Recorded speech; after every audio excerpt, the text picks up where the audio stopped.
Good day. Welcome to the Sea Power Report.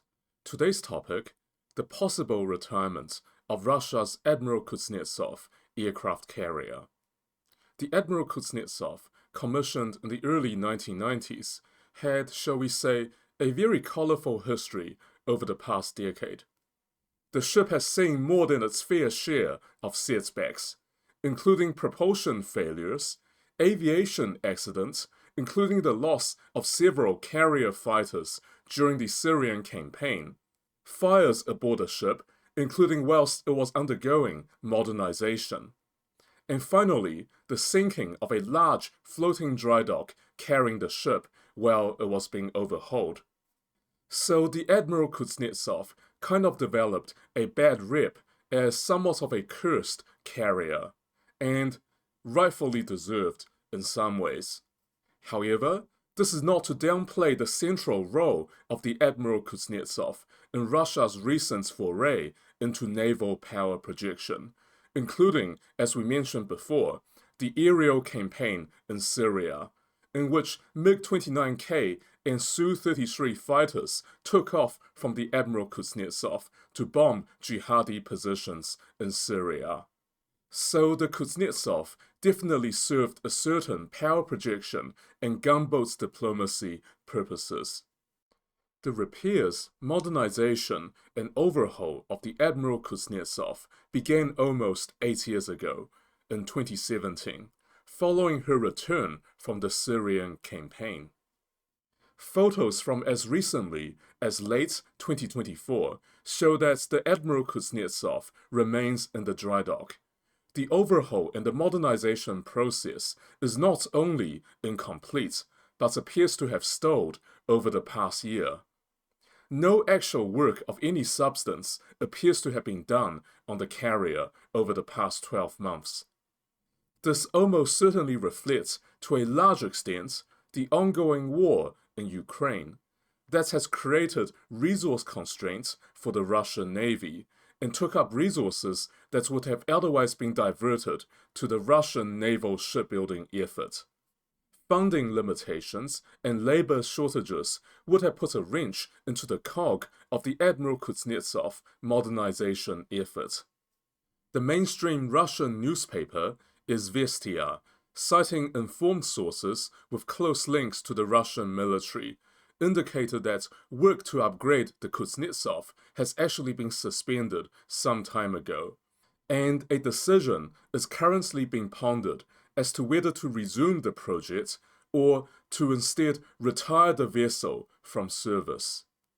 The Russian Naval Command and Russia's state-backed United Shipbuilding Corporation will soon come together to reach a decision on what to do with the Admiral Kuznetsov, to either resume the modernization or to scrap the ship. And unofficial indicators points to a strong likelihood that the two sides will choose to discontinue the modernization and decommission the ship. There are increasing signs that Russian naval leaders do not consider Russia to require aircraft carriers in the long term, or that there are any useful purpose to such a weapon after all. Admiral Sergei Avakant, the former commander of the Russian Pacific Fleet, told Izvestia that the Russian Navy does not actually need traditional aircraft carriers in their current form. He described aircraft carriers as a relic of the past, an ineffectual naval weapon that could be destroyed in minutes by advanced modern weapons. He didn't specify which weapons, but presumably he meant hypersonic missiles and attack submarines. According to Admiral Avakant, the aircraft carrier is a very expensive and ineffective weapon. The future, according to him, belongs to naval drones, either unmanned surface vehicles or unmanned underwater vehicles, or unmanned combat aerial vehicles used in naval aviation. So the type of flat-top warship that Russia should build going forward should be drone carriers, not traditional carriers carrying manned fixed-wing aircraft. The final statement of the interview is very telling. According to him, if a decision is made to discontinue the modernization, then the only thing left to do is to take the Admiral Kuznetsov and cut it up for scrap metal and to dispose of it. So that's the strongest sign so far that the carrier may well be scrapped. So there's a growing recognition that the modernization of the flagship of the Russian Navy is going nowhere. But positively, that Russia doesn't actually need an aircraft carrier after all. So, aside from the unofficial insights provided by Russian experts interviewed by the newspaper, there are other reasons why the Russian Navy may choose to discontinue the modernization of the Admiral Kuznetsov. The first and the most obvious one is the ongoing war in Ukraine, which is sucking up much of the Russian military budget and manpower, and a large proportion of its industrial capacity, which has to be devoted to the land war in Ukraine. The crew for the Admiral Kuznetsov has reportedly been deployed to Ukraine for combat duties, so the carrier actually has no crew at present. Aside from resource constraints, Russia is currently building a pier of the Project 23900 big deck amphibious assault ship with large flat-top flight decks. These are also known as the Ivan Rogov class. They are built at a shipyard in Crimea. 2 new large amphibious assault ships would give the Russian Navy an important capability boost in naval aviation, partly replacing the function of the Admiral Kuznetsov. For example, in terms of providing protection for Russian strategic missile submarines operating in the North Sea.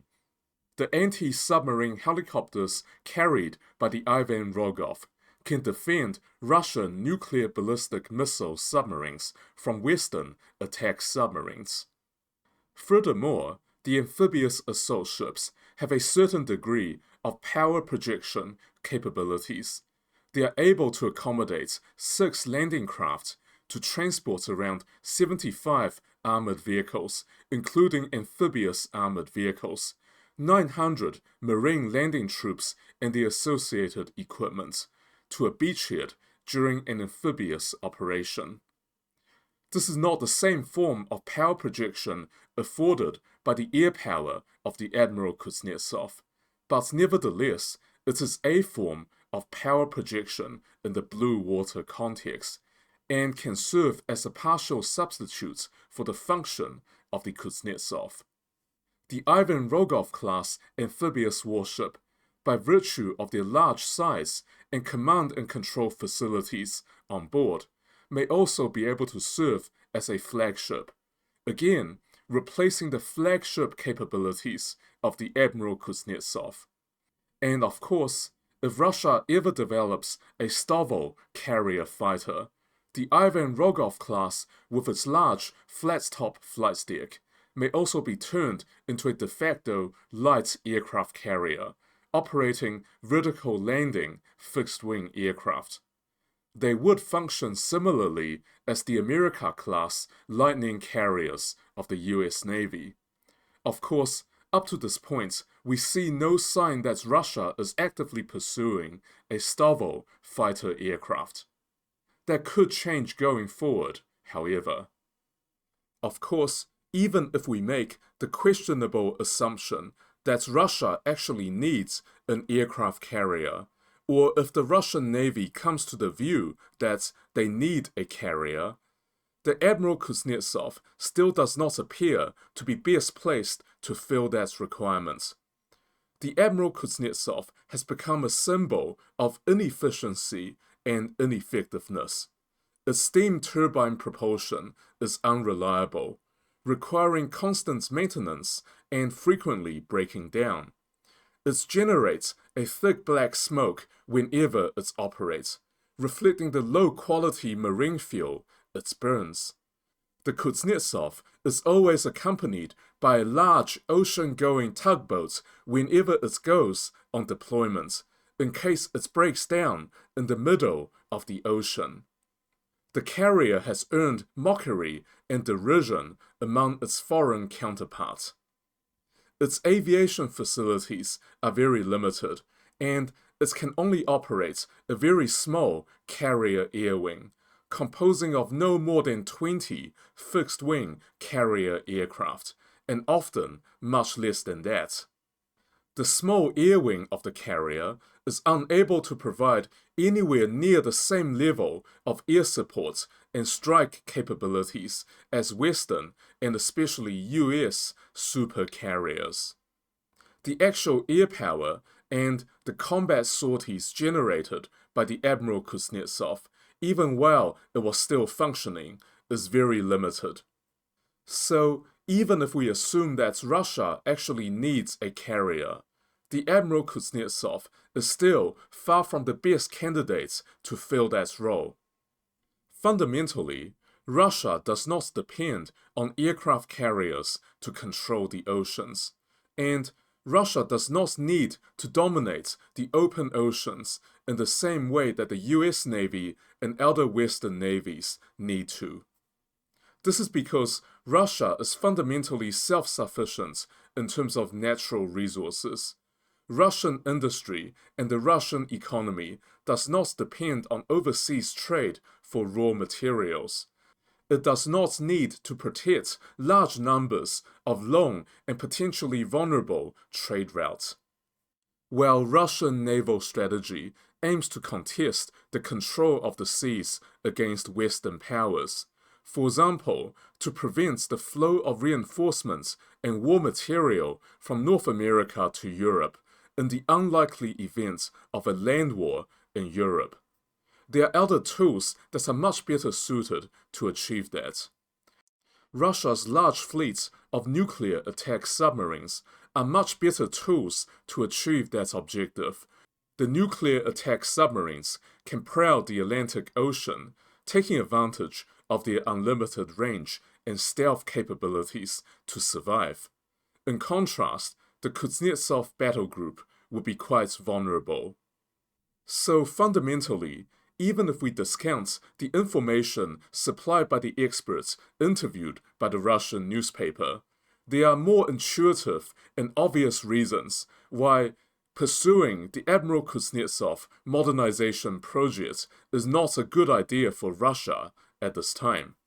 So for all of these reasons, it appears likely that the Admiral Kuznetsov modernization effort will be discontinued.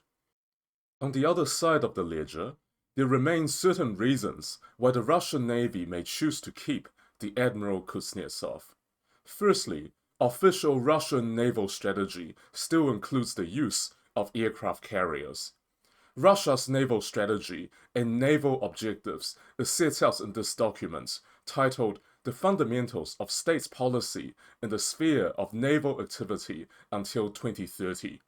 This is a document of Russian strategy and naval objectives up until 2030. The document stipulates that the Russian Navy's Northern and the Pacific fleets should each have an aircraft carrier. So this means a recommended minimum of 2 aircraft carriers, one in the North Sea and one in the Pacific Ocean, presumably based around Vladivostok. Given the stated requirements for aircraft carriers, the retirement and the scrapping of Russia's currently only aircraft carrier could face significant political opposition, and possibly from certain segments of the naval staff. In line with this imperative to maintain a degree of naval aviation and aircraft carrier capabilities, maintaining the Admiral Kuznetsov has the certain benefits of helping to preserve institutional knowledge in the Russian Navy around naval aviation and especially carrier operations. These include things like pilot training, flight deck handling, and naval aviation logistics on the high seas. Once this experience is lost, it becomes extremely difficult and costly to rebuild this knowledge and capability.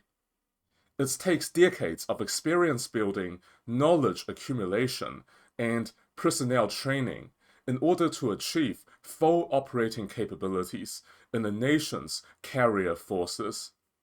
So, potentially discontinuing the Admiral Kuznetsov modernization project risk losing a critical strategic skill set, at least according to the current Russian naval strategy, a skill set that can take half a generation to really restore. Lastly, fleet aircraft carriers are the ultimate symbol of a first-class naval power. All the other big navies of the world, like the Chinese Navy, the US Navy, and the Indian Navy, all have carriers. Even some of the smaller navies in the West, like Britain's Royal Navy and the Marine Nationale of France, have them as well. Not only do the other major naval powers have carriers, they're building larger and increasingly more powerful carriers as well.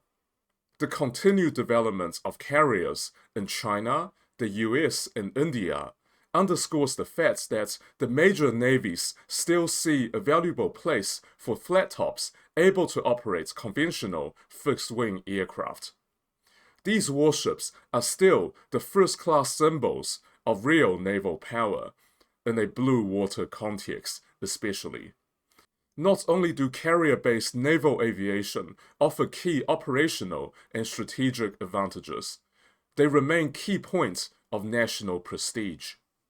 And Russia, which sees itself as a superpower with a reasonable length of maritime history, may choose to retain the Admiral Kuznetsov owing to this prestige factor.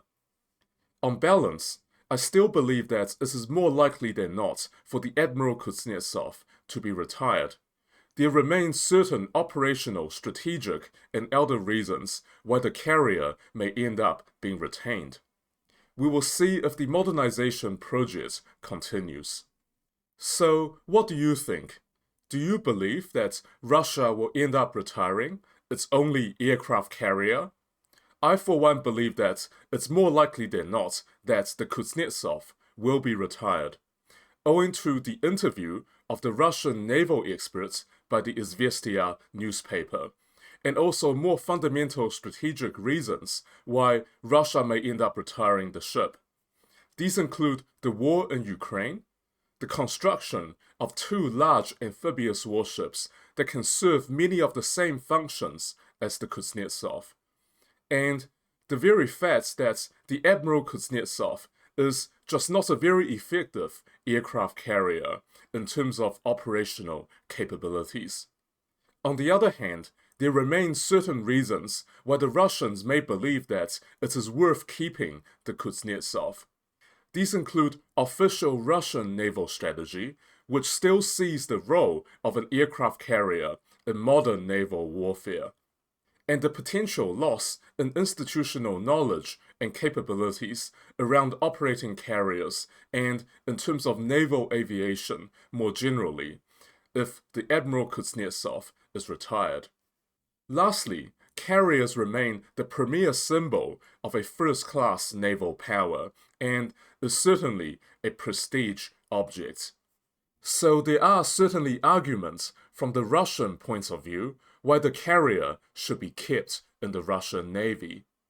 Let me know in the comments below whether you think the Russians will end up retiring the Admiral Kuznetsov. Thank you very much.